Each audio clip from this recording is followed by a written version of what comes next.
Welcome to the Align Podcast. Great to be back with you. Another episode where we share with you some personal development tips to help you really advance and live the best life possible. I know that's a bit of a cliche, but I really think that it's incumbent upon us to live our best possible life so we can contribute to others and make a difference while we're here.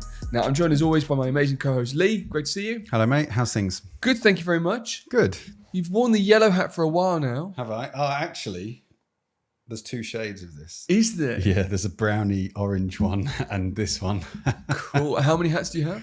Because that was a question before, wasn't it? I think like 9 different colours, I think. 9 or 10. And do you have like an MTV Crib style drawer that you pull out and all your hats? I have them all laid on top of my desk chest of drawers. I love that. Well, today's fun. Today's a Q&A episode, so really excited to get into some questions, some really good questions actually, and some questions that are going to change potentially your financial future.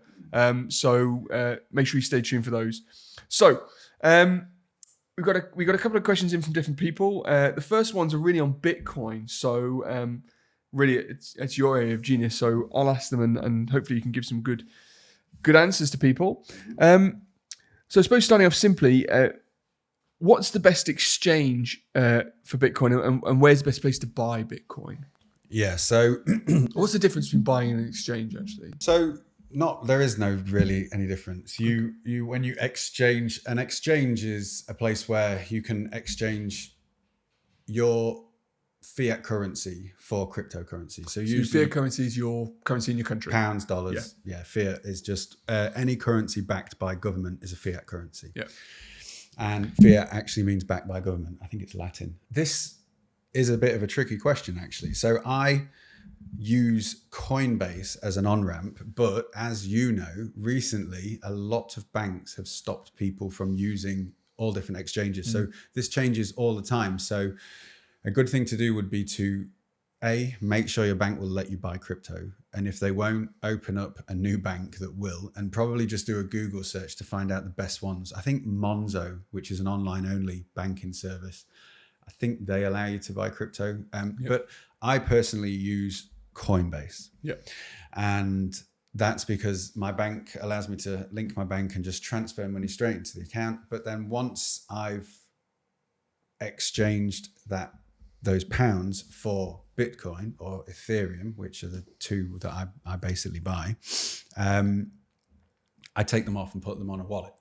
But I believe we've got a question about that as well. Now, I used to use Bybit. So there are a lot of different exchanges. I've used a lot. I can't remember them all. I've used Bybit, Binance, Coinbase, Gemini, and then a few others, but I can't remember their names. But yeah, Coinbase. Is there any difference in the rates you get depending on the exchange? Does the exchange take a cut? Yeah, so they will take a small percentage, and sometimes you can get better percentages, but it's penny. It's not a lot. So that said, then in my mind, from what you're saying, it doesn't really matter what exchange you use, so long as your bank can get your money in there. Yeah. Because you're not keeping it on that exchange, are you? No. You're putting it into your wallet, which is the next question, which is where do you store your Bitcoin? Yeah. So I have a Ledger Nano X, I believe it is. It's been a long time since I bought it. I think that's the one I told you to buy as well. They do a Ledger Nano X and a Ledger Nano S. Honestly, I'm not sure what the difference is. I just bought the X and it works really well.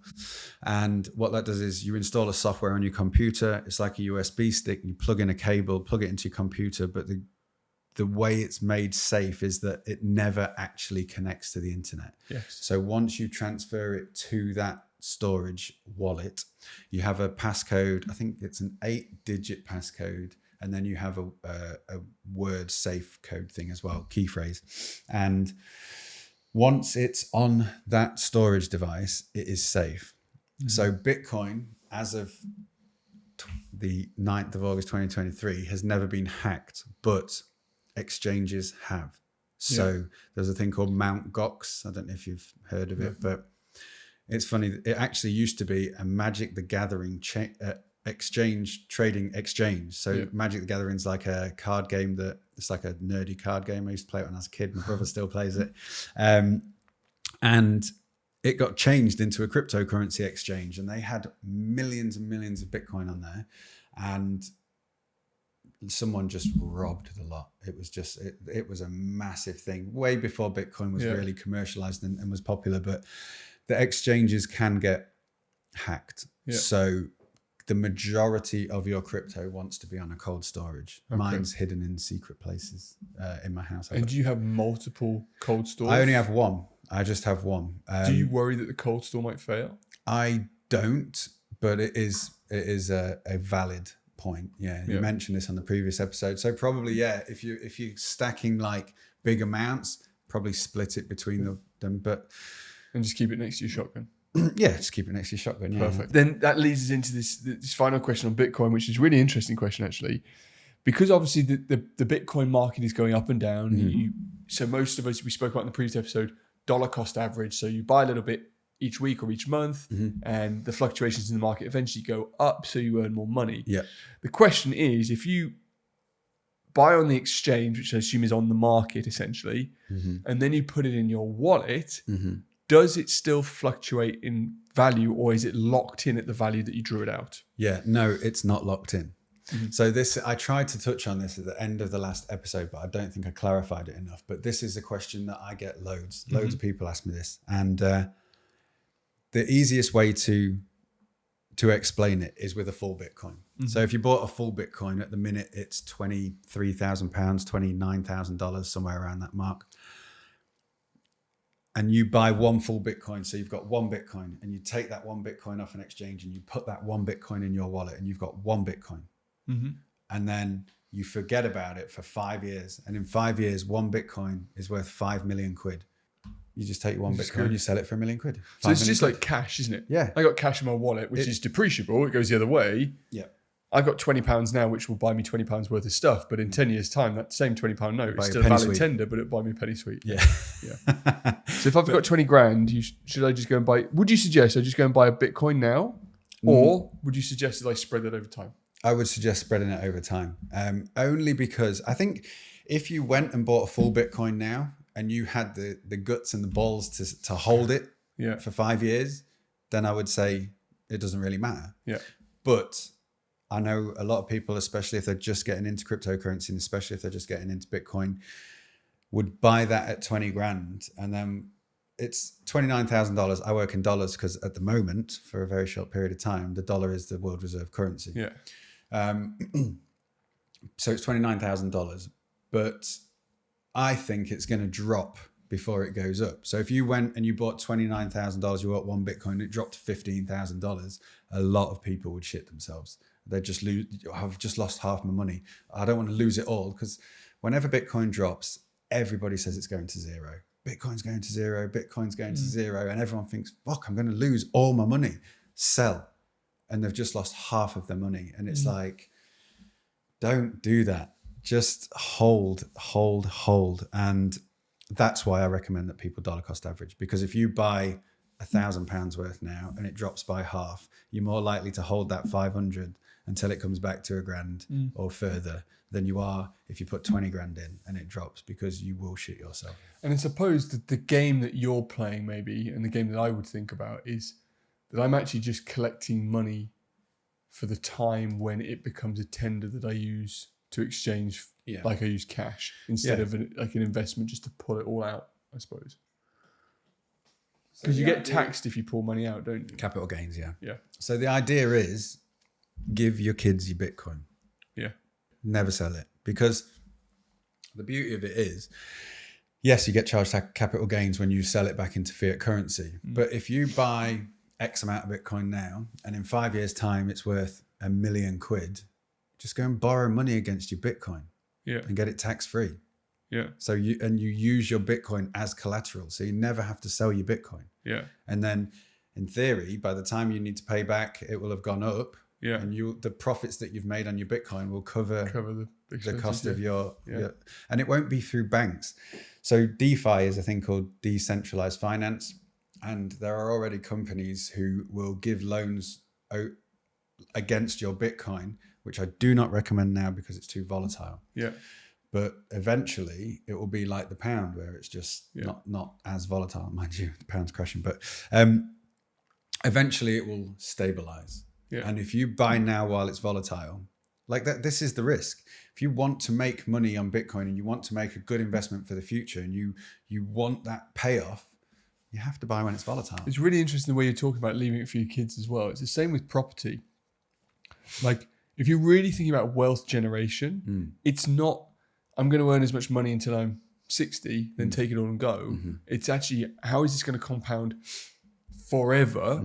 And that's the difference in thinking. Like I'm growing this huge portfolio of either Bitcoin or property or whatever you do, not really with the idea to sell it, but just to keep that machine running and to create long-term generational wealth. And then teach your children how to refinance against the Bitcoin. Exactly. It's like with a house. It's the same thing with a house. Eventually, when I die, I will have houses that are financed up to the eyeballs. Yes. Because I will have refinanced the houses, but I will hand them to my children. If you sell all your houses and then hand your children cash, they lose half of it. So it's a really interesting book. It's something like Invest Like the Rockefellers or Manage Money Like the Rockefellers. And it talks about, there was this, I can't remember the name of the family, there was this other company at the same time as the Rockefellers started, who were one of the wealthiest families in the world. But they left the whole family cash and no education. And within a generation, all lost. Whereas the Rockefellers really put it into something that would grow, whether you agree with what they do or not, into something that would just continue to be a machine that moved. Yeah. And much more sensible investing. So I think it's Invest Like the Rockefellers. It's a good book. Okay. I don't agree with a lot of the Rockefellers do, but they definitely know how to make money. Keep money. And kill people. Yes. Anyway, so there's our questions on Bitcoin. We've got two other questions. The first one, which is a lovely listener of ours and a bit of a fan of mine, he just asked me how my guns are. How are the guns? Very good. Very good. I don't need to flex because I just know how good they are. Feel free to go over to my Instagram at Dr. Tom Waller to perv.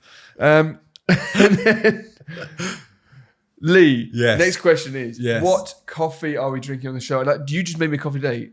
You said it'd be a good one.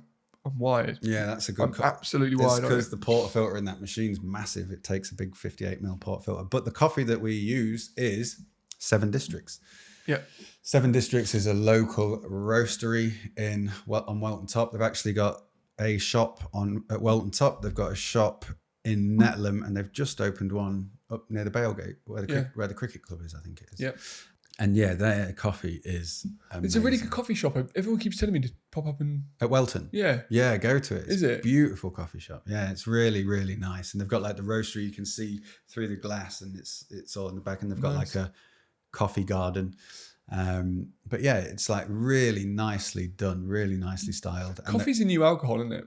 Yeah. It is. We need to set up that coffee shop, dude. Yeah. Well, if I did, I'd white labeling off them. White labeling them, because I've already spoken to them about it.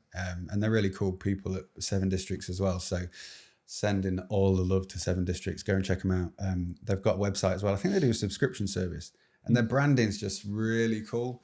You can learn a lot about business from 7 Districts. They're killing it. So those are the questions we had today. And if you have any other questions for the show, please do just message us at Abandon Average or at Dr. Tom Waller, or leave a comment on the YouTube. We're back on YouTube, so please check that out if you're listening to us on your podcast. Thanks again for listening. Really appreciate it. We look forward to seeing you again next week. Lee, thanks for joining me. Thank you, mate.